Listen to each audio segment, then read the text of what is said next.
Good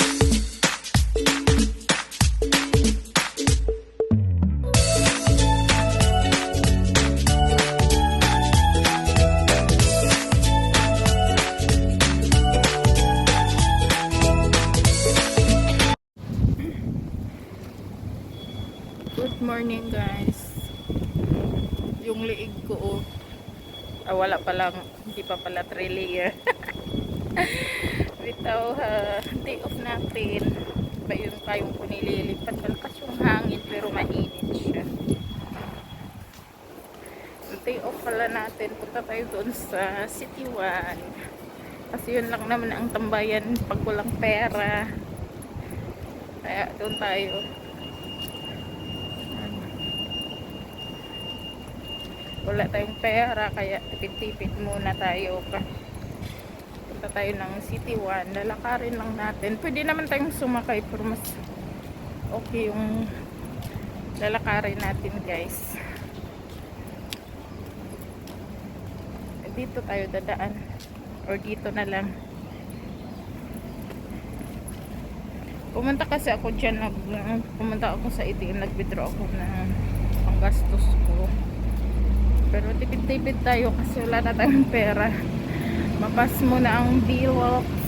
Bulati pala. Bitok.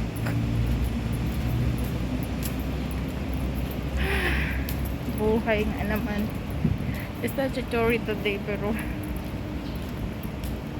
pag walang pera, mag-stay na lang tayo doon sa City 1.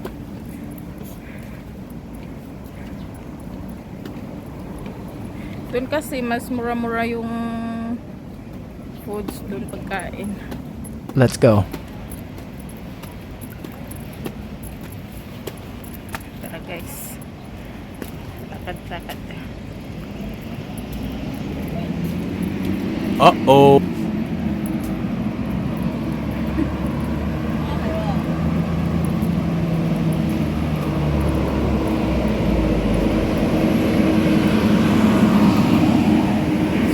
Tayo. Ano pa naman 10:30. Kalalabas ko lang kasi natulog ako hanggang 8:30 tapos naglaba ako ng mga damit nila. Nilabahan ko. Pag 2 days kasi na day off ko ngayon. Ay, dapat wala tayong labahan bukas kaya nilabahan ko na lahat today. Kasi pag bukas mga damit na lang nila ngayong araw na to, konti na lang. Tapos binilin ko dun sa amo ko yung mga damit guys. Yung amo kong lalaki, sinabihan ko na yung mga damit dalhin ko dun sa rooftop, tapos aalis ako. Hindi daw siya aalis kaya siyang magbukas ba sa mga nilabahan, charot. Siya magbuha ng mga labahan doon, yung mga sinampay ko pag umulan, diba? Nauutusan ko si lalaki mabait kasi yung lalaki kasi nauutusan ko, charot. Sabi ko sa kanya, kunin niya pag umulan kasi ang dami nilang damit, kaya sabi niya okay, hindi naman daw siya aalis ng bahay. Diba?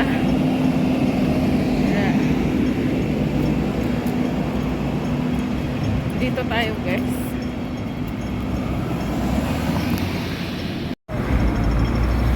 Mainit talaga, as in kahit bago akong ligo pinapawisan ako. Ang dami kong pawis.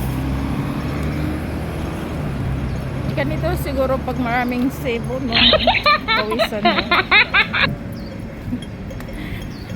Mataba kasi ako kasi rice is life ako dito sa mga amo ko.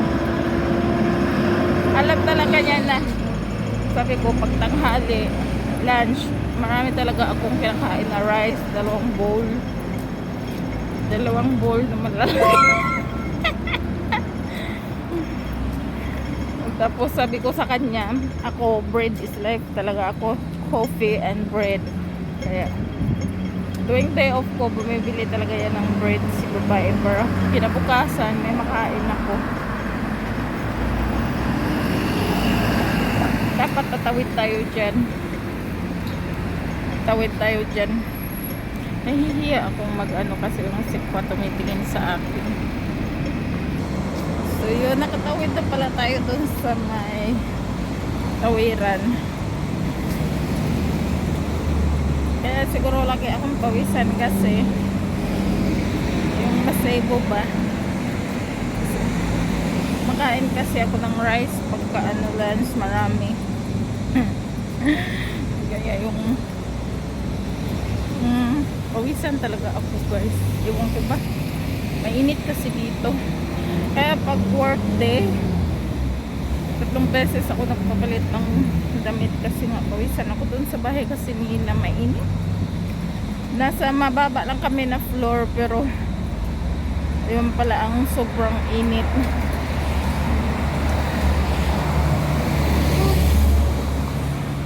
Ayan, dito tayo naglalakad guys.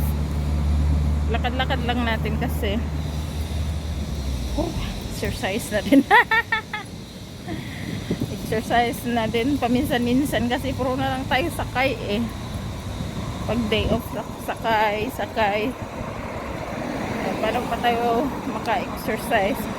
Pero pag nasa Pinas ako sa amin, pumapayat ako doon. Yung hindi, wala akong kanang kumain. Pero pag nandito ako sa Hong Kong, Diyos ko, yung rice is life talaga tayo. Lalo pag ang aga ng gising ko 5:45, nagugutom ako pag 10:30 pa lang gutom na.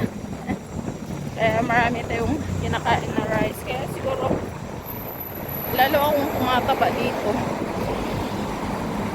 Tabain na talaga ako guys. Simulang nagpahilot ako ng aking likod, tabain na ako.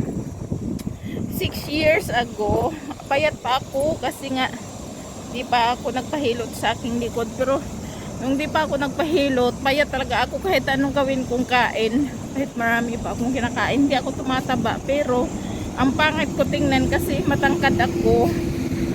Tapos payat, para akong may pulmonya. Ang payat ko, tapos ang tangkad, parang hindi maganda sa height ba. Ngayon naman, Diyos ko Lord, taba-taba ko na. Para akong higanti. Yung malahiganti na yung katawan ko. Diyos ko, yung mga damit ko na medium lang ako ngayon. XL ko, maliliit na. Kaya hindi talaga hindi maganda na yung katawan natin ngayon. Charo. Higanti na ba?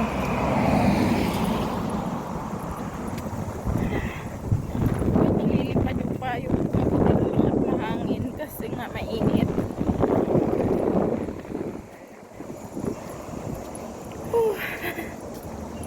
Kailan pa tayo papayat? Sana papayat na tayo guys para kahit konti lang, no? Sa panaginip lang yun. Pero pag hindi ako kakain ng rice, pumapayat naman ako. Kaso nga, kailangan natin kumain ng rice kasi nagtatrabaho tayo eh. Pag wala tayong lakas, hindi tayo makapag-focus sa trabaho. Kaya alam na talaga ni Amo na rice is life ako. Tapos bread.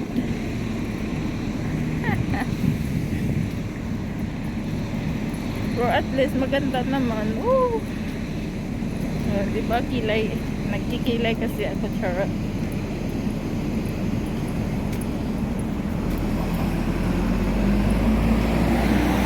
Parang gutom naman ang ating tiyan. Kaya tuwing day off, kumakain talaga ako guys. Kasi yan lang din ang puhunan dito sa ating foods is life. Pag walang laman yung tiyan natin, magkakasakit tayo. Yung mga anak ko maasa lang sa akin, solo parents. Ayan.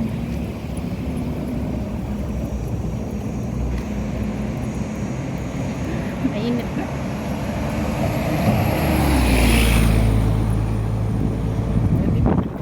Diba si Lola naglalakad? Ayan si Lola. Diba matanda na siya pero naglalakad siya.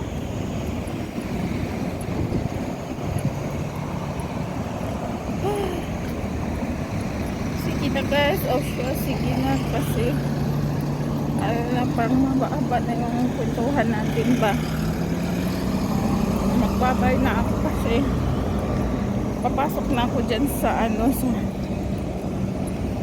tunnel. Yung tunnel dito na tawiran, underpass bridge. Bye bye guys, thank you for watching. Happy statutory holiday.